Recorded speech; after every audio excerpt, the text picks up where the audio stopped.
Nagsimula sa simple na pasulyap-sulyap, nagpapapansin sa'yo.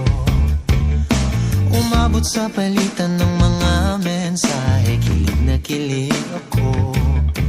Kumusta, kain na, hello, magandang umaga. Ingat ka, pahinga, huwag kang masyadong magpupuyat pa.